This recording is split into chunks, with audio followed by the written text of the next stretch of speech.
All India Radio presents Morning News.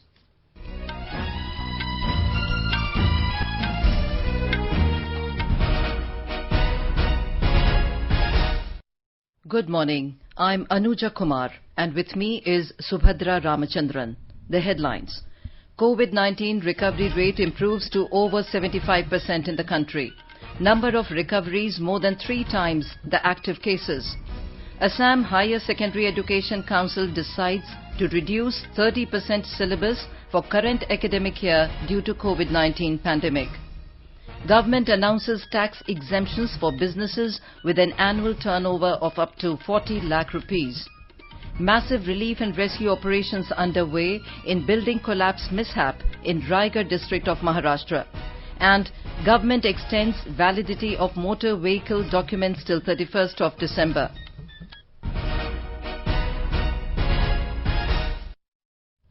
The Union government has said that the total number of recoveries from COVID-19 in the country has reached over 23,38,000.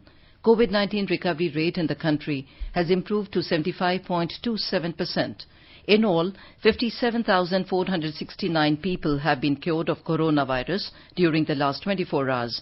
The Health Ministry said the recoveries of COVID-19 patients in the country are more than 3 times the active cases. A single-day spike of 61,408 cases took India's coronavirus caseload to 31,06,348. The death toll climbed to 57,542, with 836 fatalities being reported in a span of 24 hours. There are 7,10,771 active cases of coronavirus infection in the country, which comprises 22.88% of the total caseload. The Health Ministry today said that India has tested more than 3.5 crore people for COVID-19 so far, resolutely following its test, track and treat strategy. In a tweet, the ministry said, as the first step towards timely identification, prompt isolation and effective treatment, higher testing also results in limiting the spread of infection. In the Union Territory of Jammu and Kashmir, the health experts have said that though the COVID-19 apparently may appear more lethal among men as compared to women, it has caused deaths at the same rate among men and women in Kashmir. This was told by Dr. Rauf Hussain Rather, in charge data analysis section at Divisional COVID-19 Control Room Kashmir in Srinagar yesterday. Dr. Rather said 563 COVID deaths have been recorded in Kashmir. These include 368 men out of a total of 16,796 male positive cases and 195 women out of a total of 8,191 female positive cases. The mortality rate is 2.1% among men and 2.3% among women, which after statistical analysis appears similar. The apparent 0.2% more mortality among females has been found statistically insignificant. Haryana Chief Minister Manohar Lal tested positive for COVID-19 yesterday. Earlier, the Chief Minister tested negative on Thursday and he had home quarantined himself as a precautionary measure for 3 days. He went for COVID test after the Union Minister Gajendra Singh Shekhawat had tested positive, with whom he had attended a virtual meeting with Punjab Chief Minister on Sutlej-Yamuna link canal issue. The Chief Minister in a tweet said that he tested positive for novel coronavirus infection. He has appealed to his colleagues and associates who came in his contact over the last week to get themselves tested and requested them to move into strict quarantine immediately. In Bihar, over 1 lakh patients have so far been recovered from COVID-19 infection. In all, 2,908 people recovered from the virus infection in the past 24 hours, taking the recovery rate to over 82%. This is 7% more than the national average. The new cases or positive cases took the tally to 1,23,383. Patients who are undergoing treatment in various hospitals are 21,393. Casualties due to COVID are 627. In Maharashtra, the COVID tally has risen to 6,93,398, with an addition of 11,015 new coronavirus cases yesterday. According to the State Public Health Department, 212 fatalities were reported during the day, taking the death toll to 22,465. The total number of active cases stand at 1,68,126, while a total of 5,02,490 have recovered from the infection so far. The state has conducted 36,63,488 tests so far. Mumbai has reported 743 new cases, taking its count to 1,37,096, while 20 people succumbed to the infection, leading to a toll of 7,442. 1,025 recoveries were reported during the day to take the total number of recoveries to 1,11,084. The number of active cases in Mumbai stands at 18,267. Pune city reported 1,107 cases along with 40 deaths, taking the tally to 90,257 and the toll to 2,345. In Odisha, the COVID-19 caseload has increased beyond 80,000, with 2,949 fresh cases detected during the last 24 hours from all the 30 districts of the state. The number of corona-positive persons have increased to 81,479. More in this report.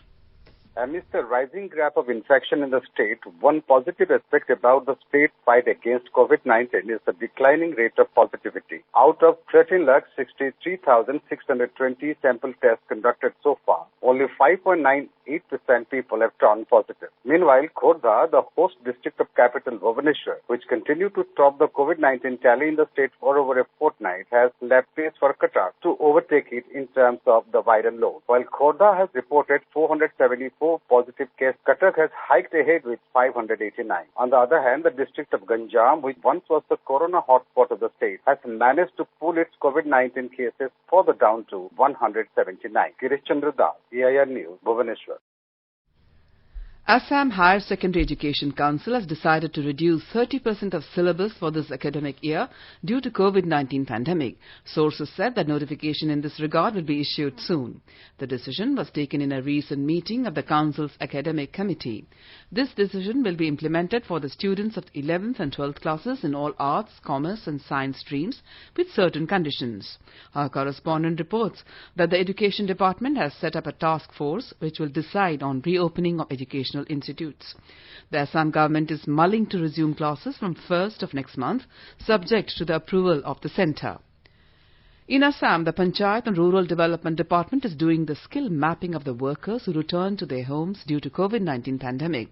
Principal Secretary of the department, B. Ekka, told AIR that over 64,000 persons have been covered in this process so far. A report. As per the skill mapping, the 64,000 workforce had been engaged in 138 different jobs in various states and abroad. They work in construction field, agri sector, cyber security, driving, cooking, health and industry sector as well as in the IT sector. 18,500 persons had been working as laborers in different states, while 1,200 workers had job in electronic sector. Another 1,200 youths were engaged in bakery and 2,300 worked as carpenters. 3,000 migrant workers were doing cooking job. The Assam government has taken various steps to provide works to them within the state. Manas Pratim Sharma, AIR News, Guwahati. Meanwhile, Chief Minister Sarbananda Sonowal's guidance and efforts made with a view to bail the state's economy out of the crisis impounded by COVID-19 pandemic and help the MSME sector bore fruits as 94,623 MSMEs were sanctioned credit to the tune of 1,648 crore rupees.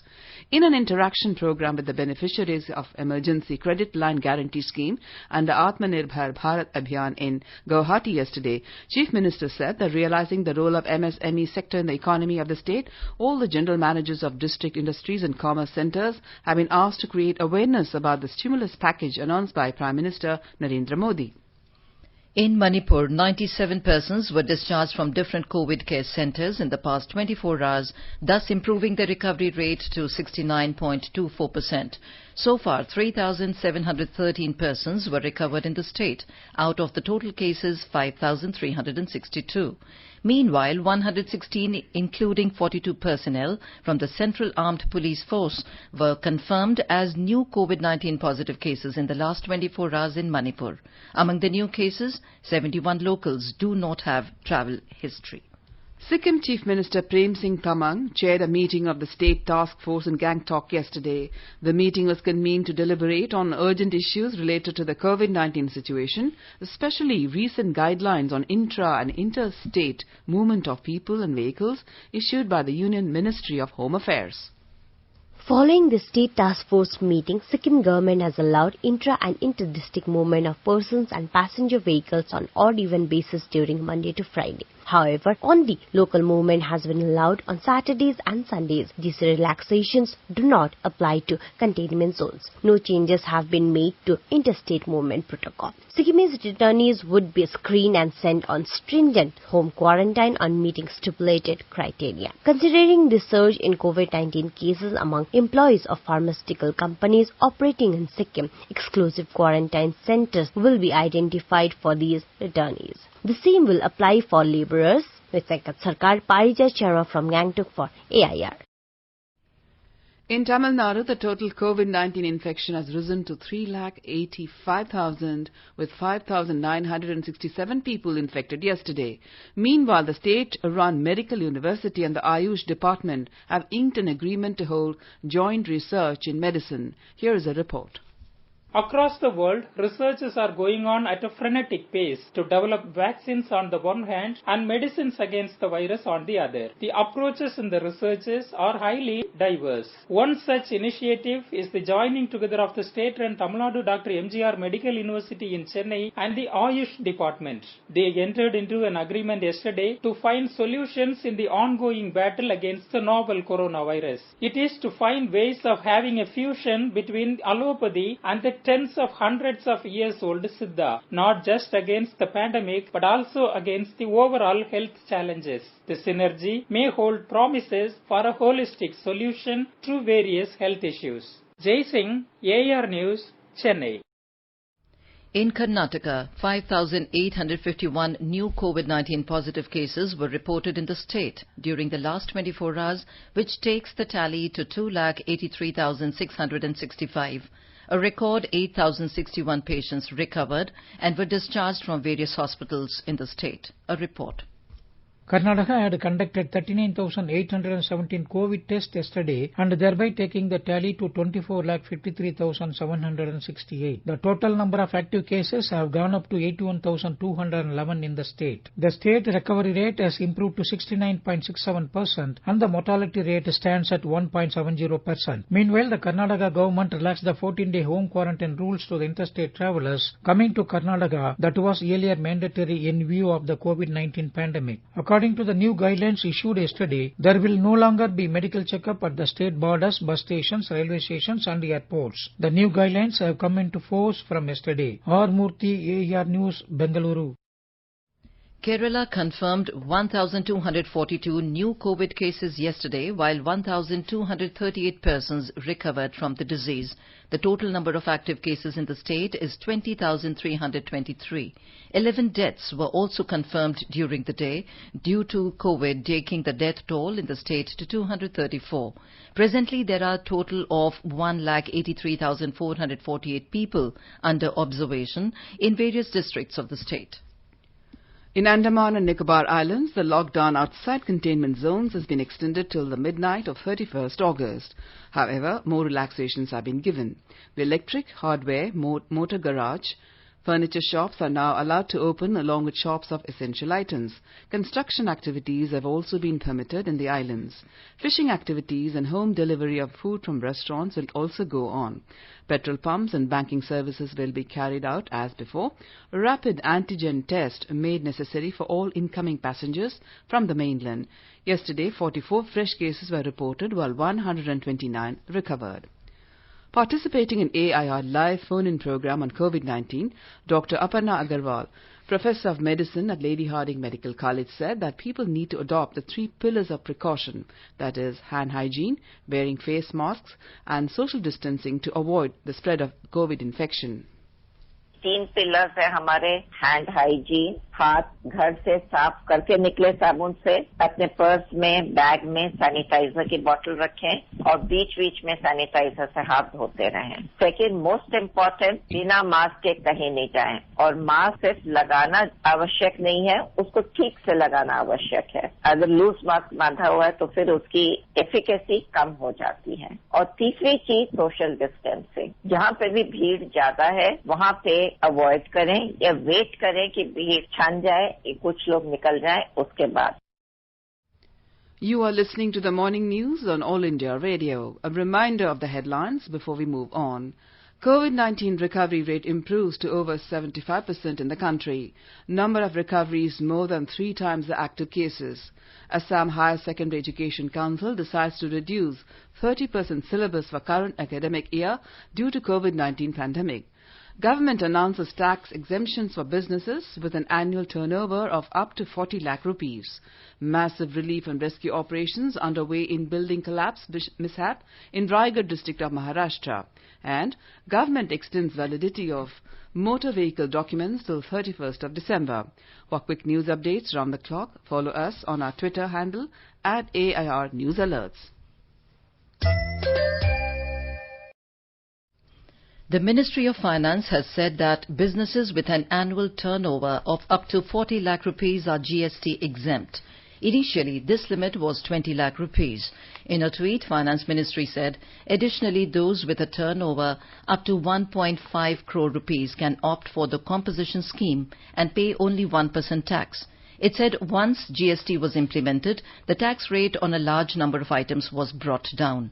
As of now, the 28% rate is almost solely restricted to sin and luxury items. Out of a total of about 230 items in the 28% slab, about 200 items have been shifted to lower slabs. The ministry also informed that significant reliefs have been extended to the construction sector, particularly the housing sector, which has been placed at the 5% tax rate. GST on affordable housing has been reduced to 1%. It said that the taxpayer base has almost doubled since the rollout of GST. The numbers of SSE covered by the GST at the time of its inception were about 65 lakh, and now the SSE base exceeds 1.24 crore. The Finance Ministry said all process in GST have been fully automated. Until now, 50 crore returns have been filed online. In Maharashtra, a massive rescue operation by National Disaster Response Force teams is underway to rescue people from the debris of a 5-story building at Mdhabad in Raigad district. The building, which was 10-year-old, collapsed last evening, and 3 teams of NDRF were sent immediately from Pune to Mdhabad. 9 persons were rescued by the fire brigade and local administration in the night. 1 person died during the treatment and 8 people injured in the mishap. The rescue operation continued in the night and it is still in progress. A report. The NDRF team from Pune, which reached Mdhabad late in the night, immediately started the rescue operation with the help of fire brigade, police personnel and local people. The teams are trying to search for people who are alive under the debris with the help of trained dogs. Around 26 people are feared to be trapped under the debris, and heavy rain in the area is affecting the search operation. Maharashtra Urban Development and Public Works Minister Eknath Shinde and Guardian Minister Aditi Tatkare immediately rushed to the spot and took stock of the situation. Chief Minister Uddhav Thackeray, Deputy Chief Minister Ajit Pawar called Raigad Collector Nidhi Chaudhary and directed her to expedite the rescue operation. Guardian Minister Aditi Tatkare has said that inquiry has been ordered and the builder and architect of Tariq Garden and the civic official who gave permission to the building were booked immediately for the mishap. All the necessary arrangements have been done for the treatment of the injured. With Shobhana Deshmukh from Raigad, Shailesh Patil, AR News, Mumbai.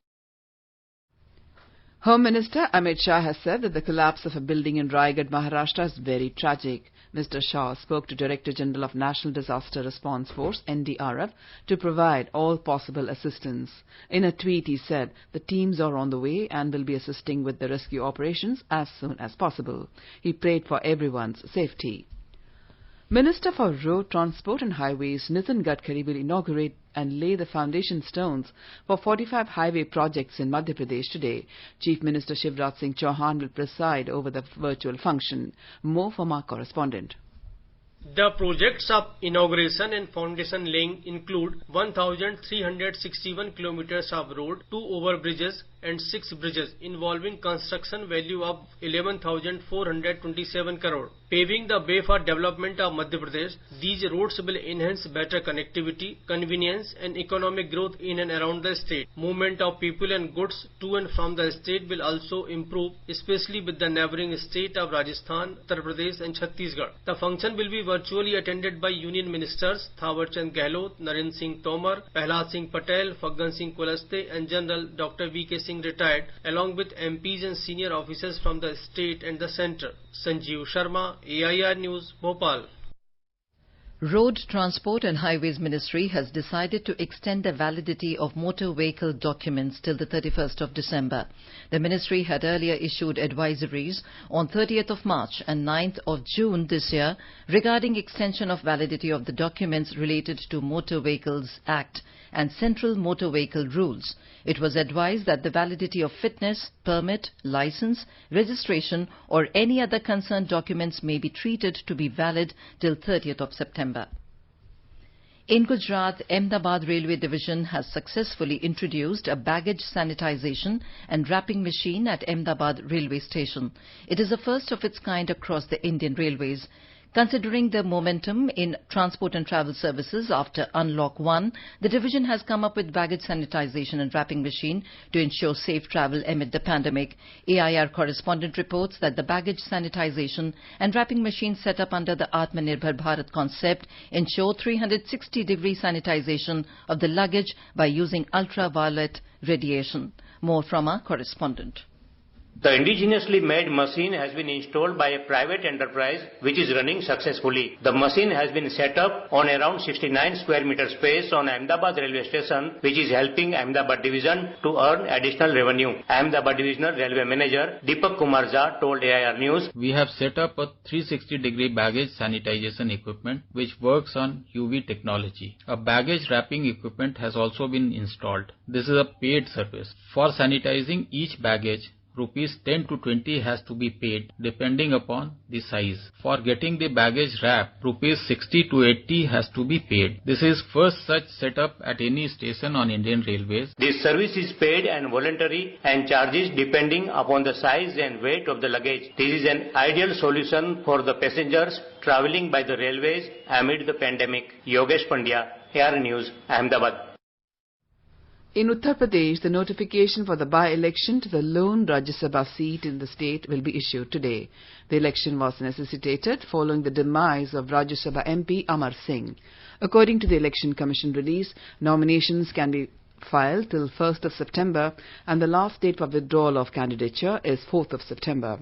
Elections, if necessary, will be held on the 11th of next month between 9 a.m. and 4 p.m. and counting of votes will begin at 5 p.m. on the same day. The monsoon session of the Chhattisgarh Legislative Assembly will begin from today. This session will have 4 sittings and conclude on 28th of August. Elaborate precautionary measures have been taken to conduct the Assembly session safely in the wake of coronavirus pandemic.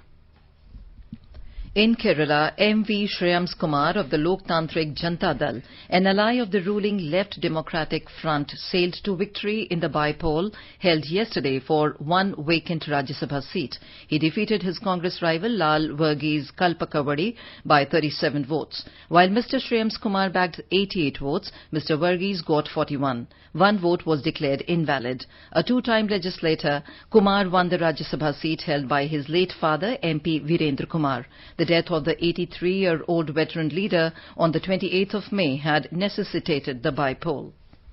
In Kerala, the no-confidence motion moved by the opposition against the ruling LDF government was defeated yesterday as the ruling party won with 87 votes favouring the government against the opposition's 40 votes.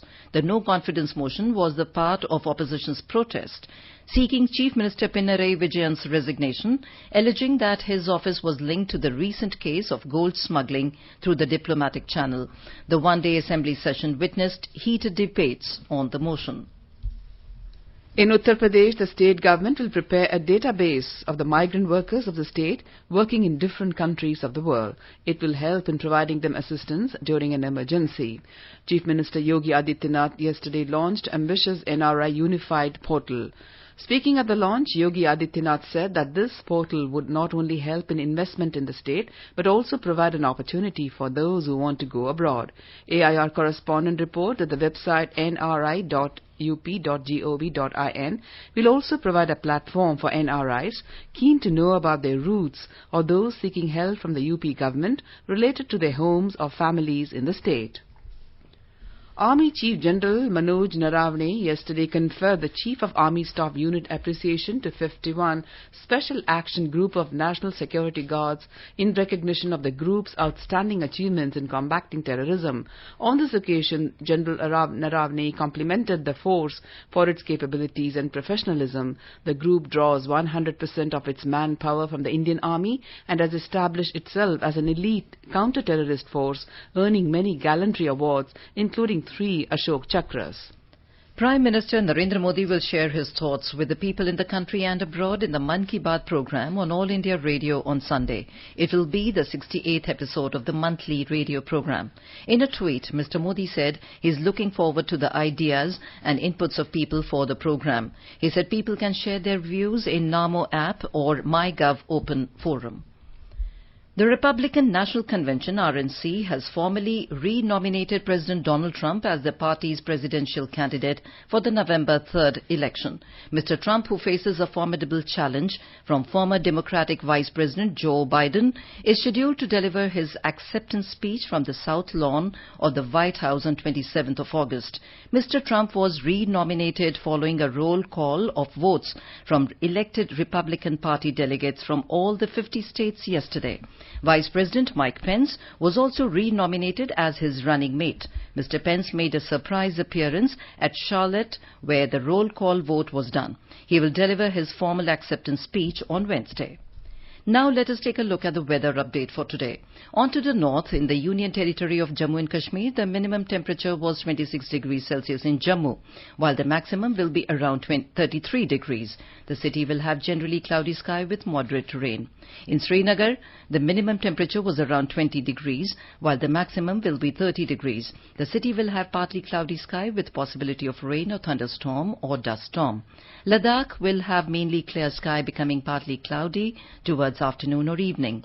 The temperature will hover between 12 and 32 degrees Celsius. In Gilgit, the temperature will be hovering between 18 and 37 degrees Celsius. It will have partly cloudy sky. In Muzaffarabad, there will be thunderstorm with rain. The minimum temperature was 24 degrees Celsius and the maximum will be around 34 degrees. In Dehradun, the minimum temperature was 23 and maximum will be 32 degrees Celsius. The city will have generally cloudy sky with a few spells of rain or thunder showers. In Chandigarh, there will be generally cloudy sky with 1 or 2 spells of rain or thunder showers. The minimum temperature was 27 degrees Celsius and the maximum will be around 33 degrees. The national capital Delhi will have generally cloudy sky with light rain or drizzle. The minimum temperature recorded at 26 degrees Celsius and maximum will be around 34 degrees. And now an overview of today's newspapers. All the dailies have reported the reopening of metro services in the capital in a phased manner with strict social distancing norms inside coaches and at all stations after being suspended for over 5 months due to COVID. The Pioneer notes, metro resumption likely in Unlock 4 from September 1, but schools may not be reopened so soon. As the Hong Kong scientists find first repeat COVID case, a front page headline in Hindustan Times writes on COVID danger, effects may linger long after recovery. Another headline in the Pioneer observes, US adopts Delhi model of plasma therapy for COVID treatment. Congress chief election in 6 months, Sonia to retain charge, till then observes the Asian age. Guwahati gets India's longest river ropeway, writes the Hindu. DRDO lists 108 systems to boost Atmanirbhar Bharat mission, strengthening the indigenous defense systems is a headline in the Statesman. The Indian Express reports, migrants back, women's share in National Rural Employment Guarantee Scheme dips to 8-year low. And finally, under the headline Drain Brain, the Times of India writes how bioparks are taking care of waterlogging, acting as mini reservoirs. And now, before we end the bulletin, the headlines once again. COVID-19 recovery rate improves to over 75% in the country. Number of recoveries more than 3 times the active cases. Assam Higher Secondary Education Council decides to reduce 30% syllabus for current academic year due to COVID-19 pandemic. Government announces tax exemptions for businesses with an annual turnover of up to 40 lakh rupees. Massive relief and rescue operations underway in building collapse mishap in Raigad district of Maharashtra, and government extends validity of motor vehicle documents till 31st of December. And with that, we end the morning news. Have a nice day.